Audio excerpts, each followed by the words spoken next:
నేను మీకు ఒక వివరాలు ఇవ్వదలుచుకున్నా.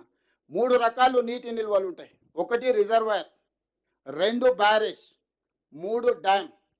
రిజర్వాయర్ అంటే జూరాల లాంటిది, బ్యారేజ్ అంటే మేడిగడ్డను, అన్నారము, సుందిళ్లను, డ్యామ్ అంటే శ్రీశైలము, నాగార్జున సాగర్. దేని వెనకాల లిఫ్టులు పంపులు పెట్టినా ఫుట్బాల్ మునిగినట్టే బావిలో నీళ్లు. మనం ఫుట్బాల్ బావిలో వ్యవసాయం చేసిన వాళ్ళే ఉన్నారు కదా, ఊర్లలో మోటార్ మునిగితే ఫుట్బాల్ అది మునిగితే చాలు నీళ్లు తీసుకోవడానికి సరిపోతుంది. మొత్తం 50 ఫీట్లు ఉంటే 50 ఫీట్లు ఒకసారి తీసుకోం.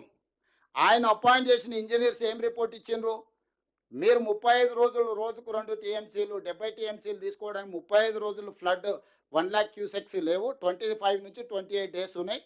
దీన్ని 2.8 టీఎంసీ పర్ డే మీరు లిఫ్ట్ చేసుకుంటే మీరు అనుకునేస్తాను. నేనేం చెప్తున్నంటే 2 టీఎంసీల పర్ డే 3 టీఎంసీలు తీసుకుంటే 30 రోజులు తీసుకుంటే జూరాల నుంచే 90 టీఎంసీలు మనం తీసుకోవడానికి ఉండే.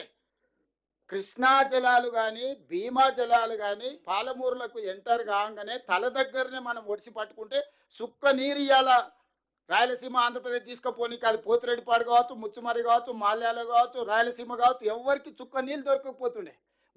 వచ్చినట్టే తెలంగాణకు తెచ్చుకుంటే ఎవరిని చెప్పుకుంటుండే? జగన్మోహన్ రెడ్డి అయినా చంద్రబాబు నాయుడు అయినా లబలబ ఏడవాల్సి వస్తుండే. మోడీ దగ్గర పోయి లేకపోతే సిఆర్ పాటిల్ దగ్గర పోయి మొత్తం నీళ్ళన్నీ తెలంగాణ తీసుకుంటుంది, మేమేం చేయాలని.